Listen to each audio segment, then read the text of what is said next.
goes, wow. Okay, so we're in middle of Hashmini, Ofen Hashmini. Maybe we'll just start again from there. It's been a few days. The last time we learned Ofen Hashmini. Again, we're doing Cheshbon HaNefesh. Things a person has to make a Cheshbon HaNefesh. How is Avodas Hashem? But not like looking back, but looking forward. So Ofen Hashmini Cheshbon HaNefesh Adam Lasis Atzmo Humalas HaChoiva Hamutelos Alav. So that's on page Kuf Tzadi, if anyone has the Leif Tov.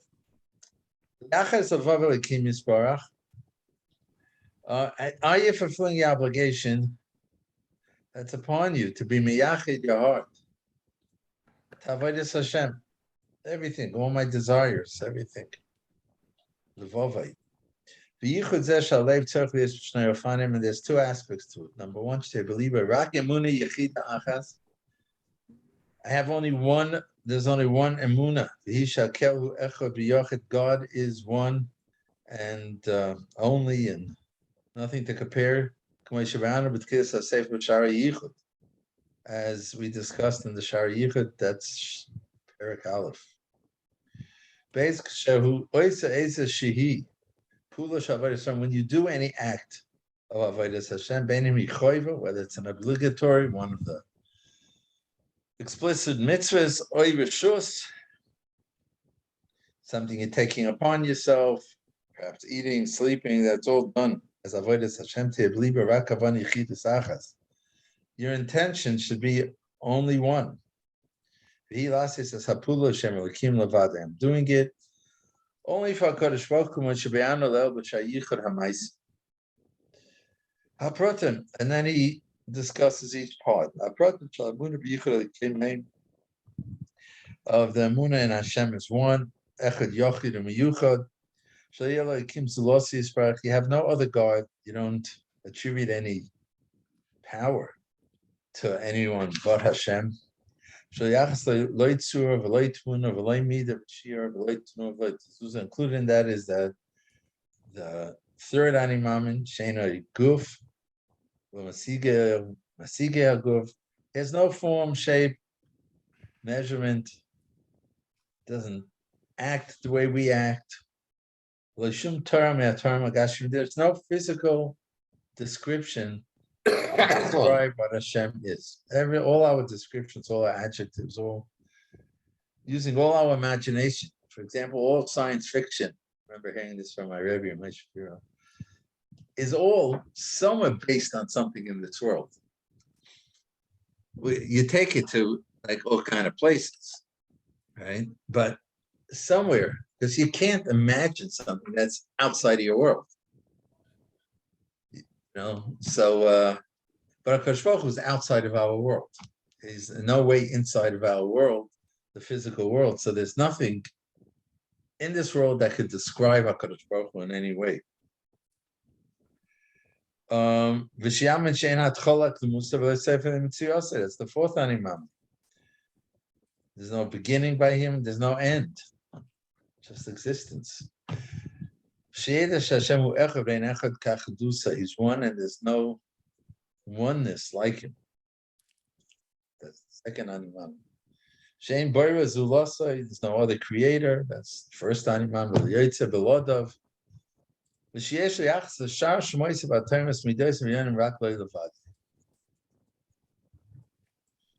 How did you translate that line? I don't remember. I don't remember how he translated that. 1 minute.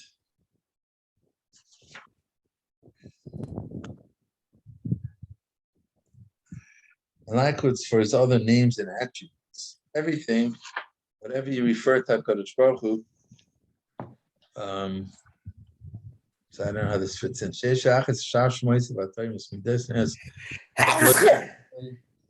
Maybe it means that when we have other names that describe Hashem, it's all things that are only applicable to HaKadosh Baruch Hu. I don't know. The second part, which was that now all my avodas Hashem is only to HaKadosh Baruch Hu with that intention. You have to intend when you do your actions, doing it only for Hashem. I'm not doing it to get honor, covered. See, Shishram says that that's one of the most powerful motivators, covered. And our goal is that we serve Hashem not for covered. I'm in this world, not that world. And not that we want to get a benefit from what we're doing. And not because I'm afraid. Not to gain any benefit or hurt, damage, neither in this world or next world.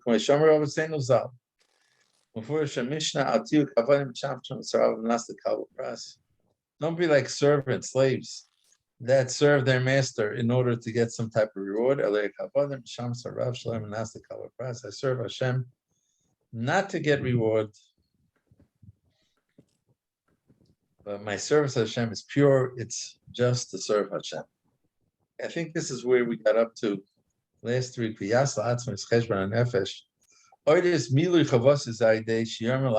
I do this cheshbon? Now that I know what it is, how do I do it? He says, by saying to yourself, give some thought, my brother. How do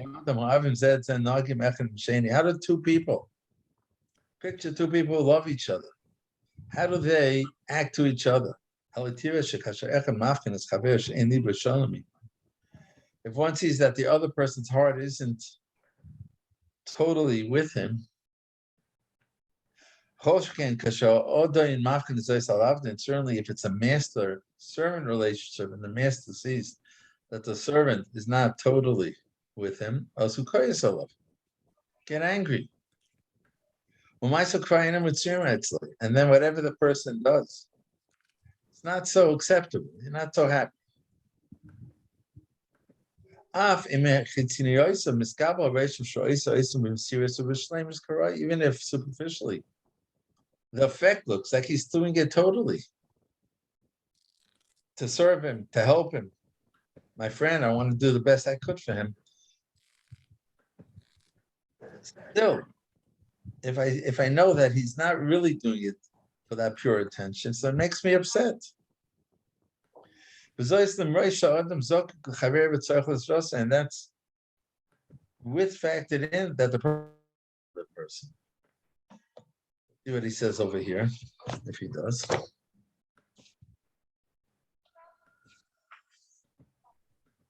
Please.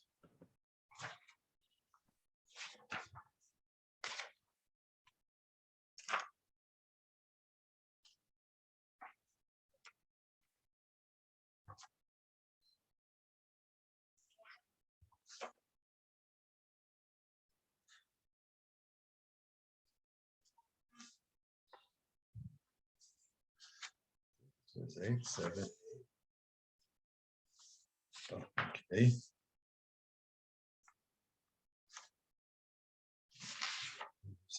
It says here, this that he's saying,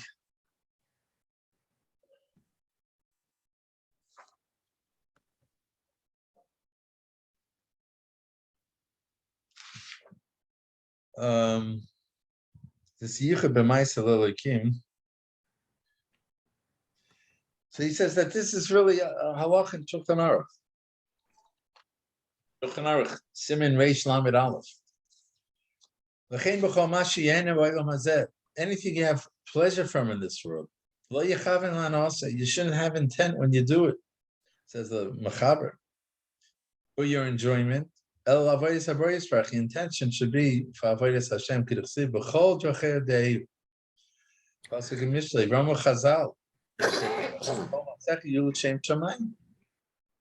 So it sounds like he's not telling us such a big kiddush. It's a halacha, it's Pirkei Avos. He himself quoted Pirkei Avos. Kol Masechi l'shem shamayim shefil dron sharushus ken achila v'ashtia v'halicha. Drinking, walking, sitting, yeshiva, kima, v'tashmish, v'asicha. All your needs, all your physical needs, you have kulam lavodas poirei, baracha. Or the davar garim avodas.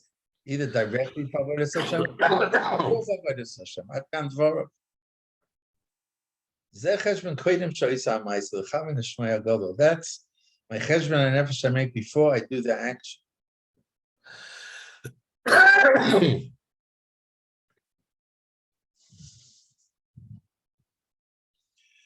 On the bottom he says, and even though Chazal saying Psochim in other places, so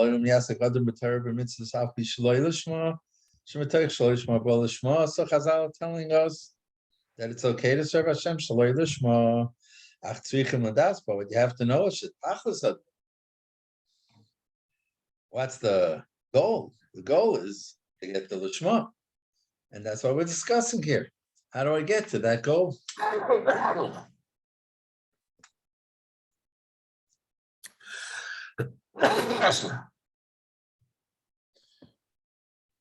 So he explains it.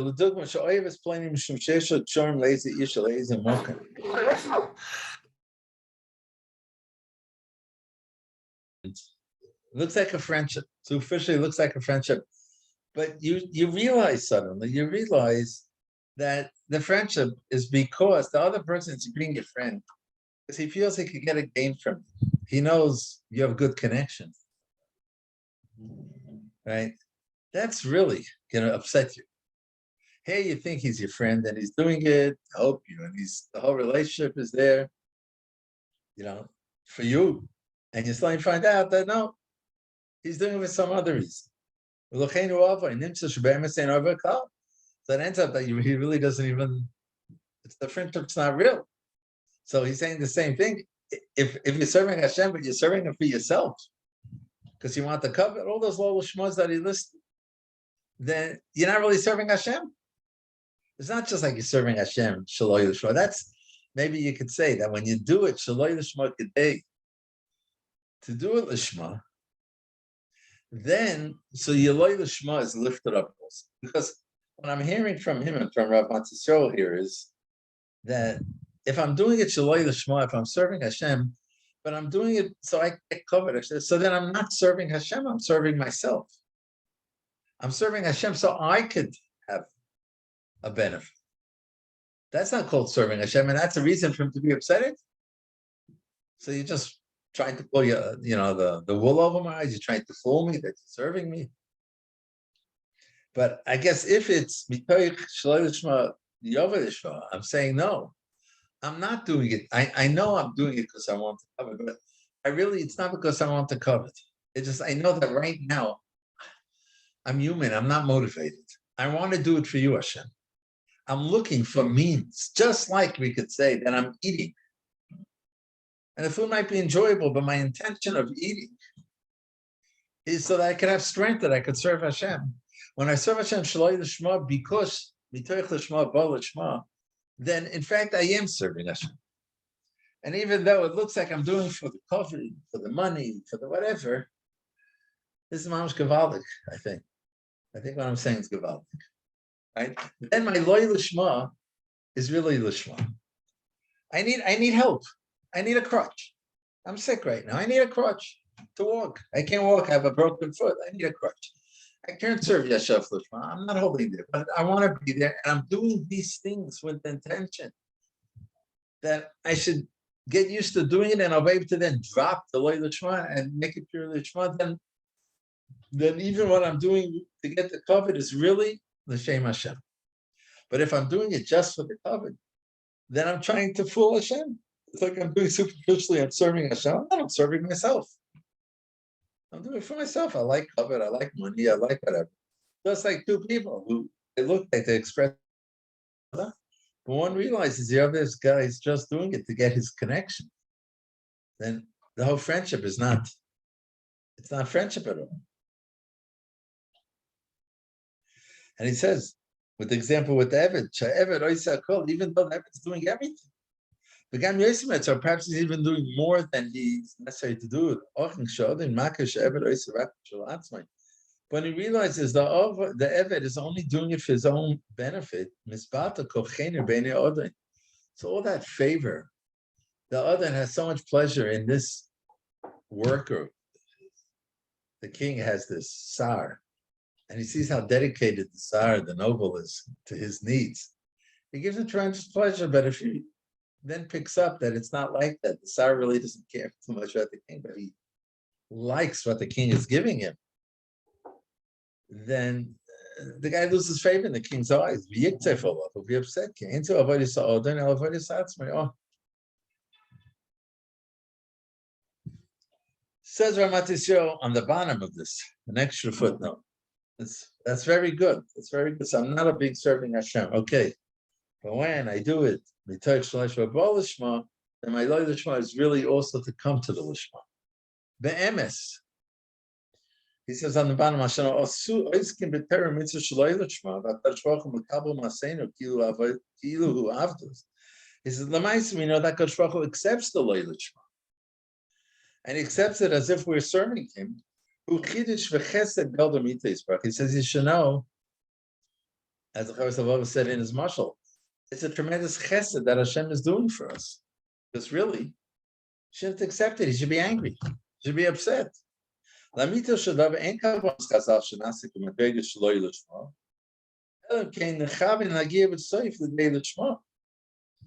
says, and the truth is that Chazal, oh, look at this. He says, when Chazal say a person should do Shaloi Lishma, their intention is only that it should bring me at the end to the Shema. But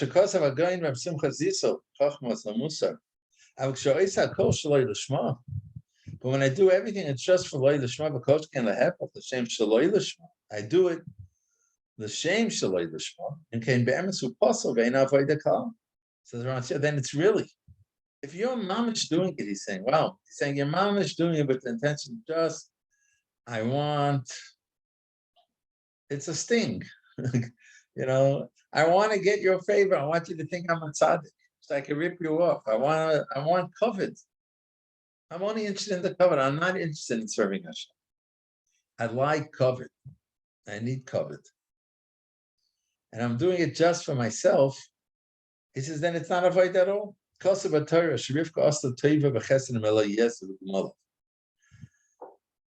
Rivka, Torah teaches that Rivka did tremendous chesed with Eliezer and his camels, Ksiv. But Ish Mishtoela, he and darkroom light, did Hashem make his ways successful? Is this the girl? So you can ask, what's he waiting to see? Rivka passed the test. She poured water for him. She poured water for the camels.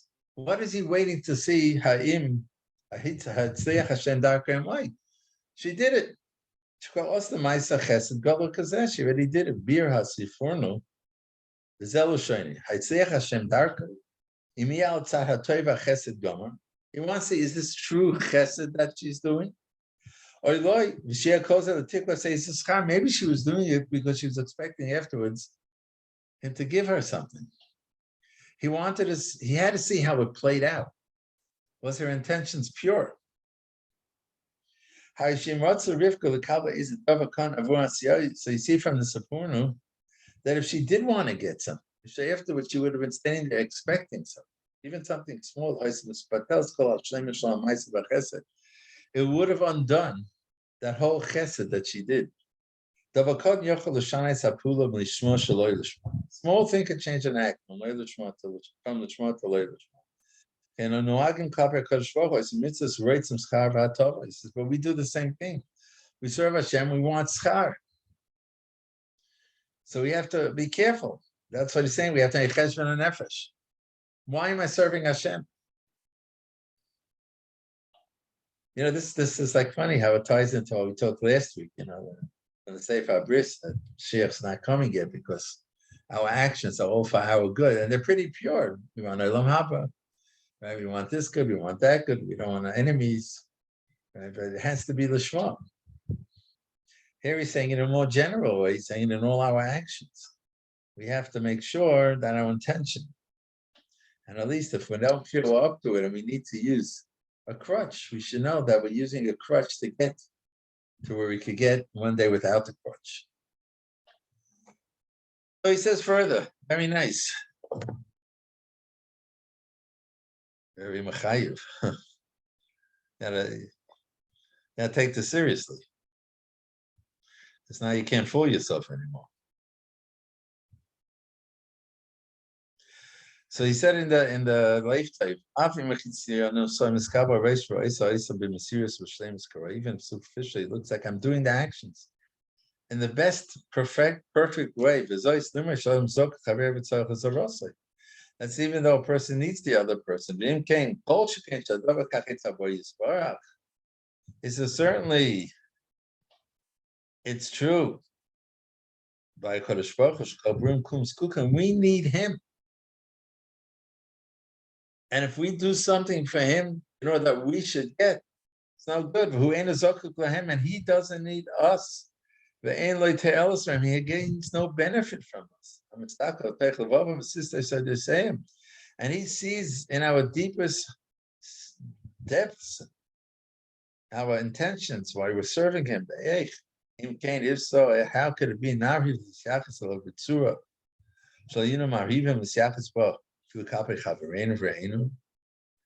could we act towards Hashem in a way and have a relationship with him in a way that we wouldn't think to have with our friends? They don't see underneath our trickery. There's and yet we still wouldn't act that way to them. I don't know why not.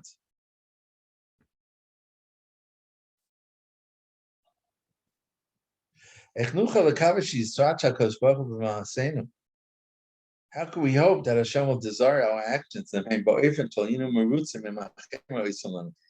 we wouldn't be happy, if others would act to us in such a way, we wouldn't be happy.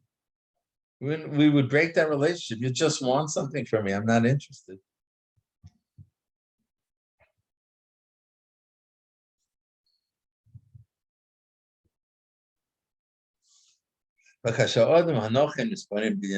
So he concludes. When the wise person gives thought to this, opens up our eyes a little, we give thought to this idea of serving Hashem in such a way, you're going to be embarrassed. Take a good look at my actions. Why am I doing that?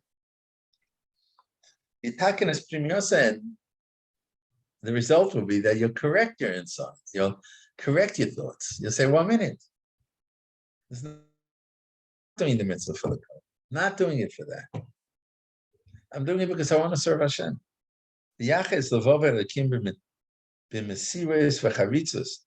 And then I'll direct my heart totally to clarity, serious. Whether it has to do my emunah of Yichud Elikim, and the pure intention that I have when I serve Hashem and I do the mitzvahs, and do his Torah, I'll run to do your mitzvahs. When I have that clarity of what I'm doing, who I'm serving, right, then I'll run to do your mitzvahs. Okay, we'll leave this. Oifanates, Tishi tomorrow, Mitzvah Hashem. Good to see you all.